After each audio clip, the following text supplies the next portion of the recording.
After owning the bike for 2 months, today is the day that the original screen protector finally comes off. I've been looking out for a dashboard protector for the Voge 800 before I peeled the original off, and now we have the Eazi Grip racing products. So we've got a couple of dashboard protectors here. I've got one for the Voge and I also have one for the KTM 1290 Adventure. So we'll get that one fitted also. We also have these Eazi Grip tank grips, which will go down here on the side of the tank and offer some more grip with your legs on the tank and some protection from scuffing. Right, so let's get ready to install this screen protector.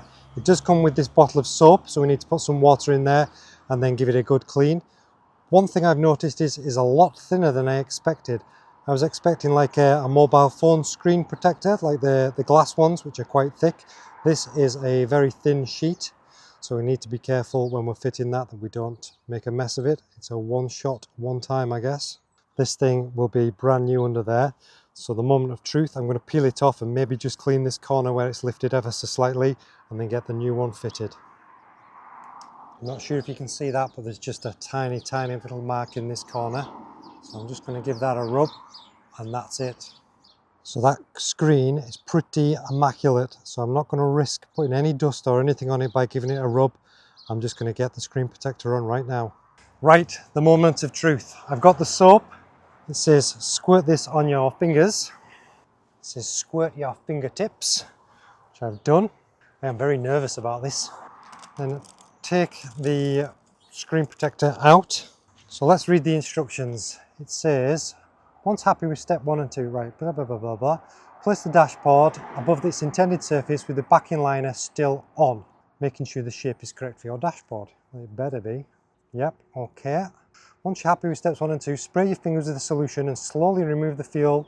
As the film removes from the backing liner, begin to spray the adhesive side until the shape is completely removed. Begin to spray the adhesive side until the shape is completely removed.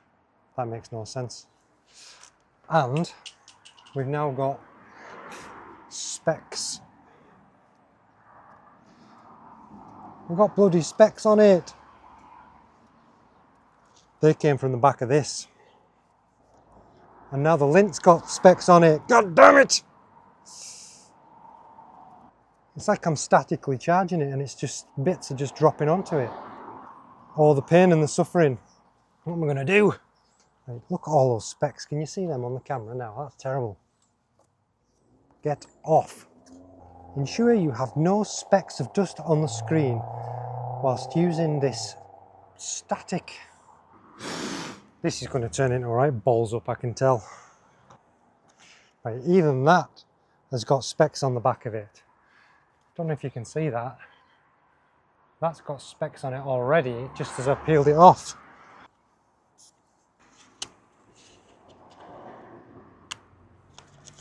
Oh aye. Bollocks to it, it's getting loads of soap, loads of squeeginess, and we'll just try and get it sorted.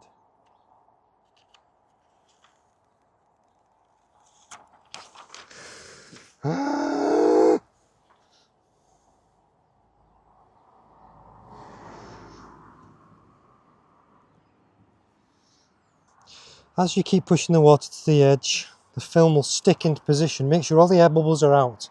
You can easily lift the film up and do it again. Right, okay, well let's hope we don't need to do that. Let's get that big bubble out. I'll use this. Oh my God.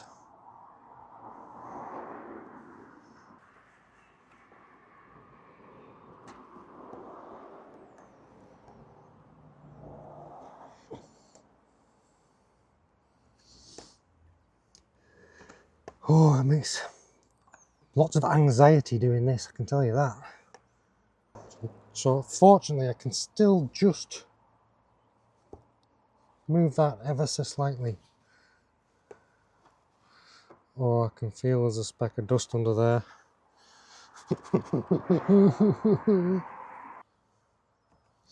Well, it's not a Swiss watch, I suppose.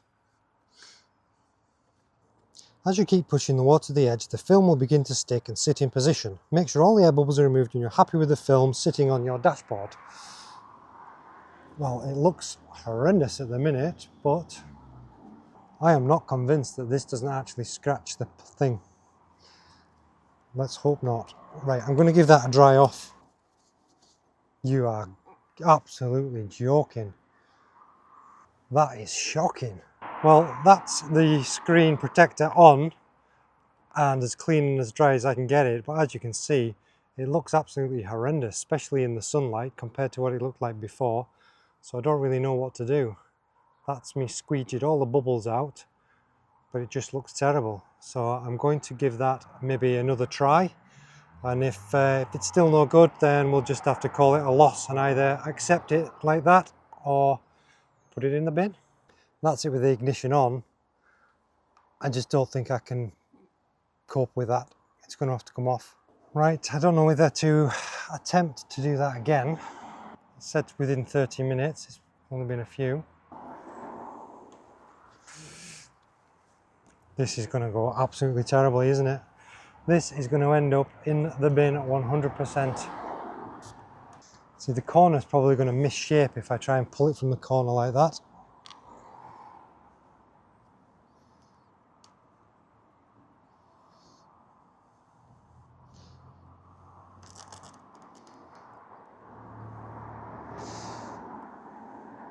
Right, try this one more time, but I don't think the problem is on the inside. I think it's on the outside. I think the issue is using that plastic scraper, sort of scrapes the film. I mean, I don't know why I took it back off to put it back on. There wasn't really any bubbles under it. It was just this horrendous finish. But how are you supposed to get the bubbles out without using the scraper, which is the scraper that they supplied? You can see there all the sort of the scratch marks that it puts in. I once got PPF done on my car, and before I got the PPF done, it was sold to me as the best protection you'll never see. And then when they did an absolute hash job of it, they then changed the tune and said, it's protection, not perfection.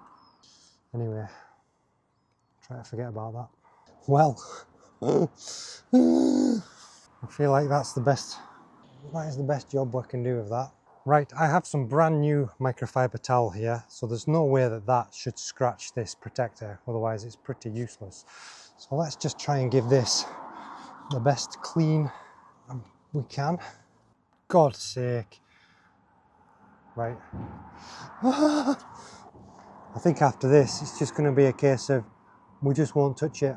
I just will not touch it for an hour or two and see how I feel about it after. Any more bubbles in that? I suppose in a way, the fact that I'm doing it in direct sunlight is going to show up every imperfection. But there shouldn't be any imperfections, should there really? One last spritz and then I'm leaving it as it is. And then I might peel it off in the future because I think it's terrible. Right, I know you can see my reflection in there, but this is just to give you a bit of an idea of what the finish is like. I'm not sure what the blemishes are. I can't seem to get rid of those. And you did see how clean the screen was to start with. And that is in direct sunlight. So I'm going to give that an hour or so to see if these streaks dry out or disappear, and then we'll decide what we're going to do. A quick update after 20 minutes or so, you can see that the shading behind the protector is changing, so we'll give it some time and see if that resolves completely. So the last update on the screen protector. I've been putting off this video as I've been away for 3 weeks, but this is what the protector looks like now. All the blemishes behind, the streaks have gone. There are still some blemishes on the screen itself. That was probably my fault, taking it on and off. What an absolute calamity I made of that. So I hope this video has been some use and you now know how not to do it. My advice would be put it on once and do not take it back off. That's it. I'm going to leave it on for now. Hopefully that'll protect the screen whilst we do some adventures. Thank you very much for watching. Catch you in the next one. Bye bye.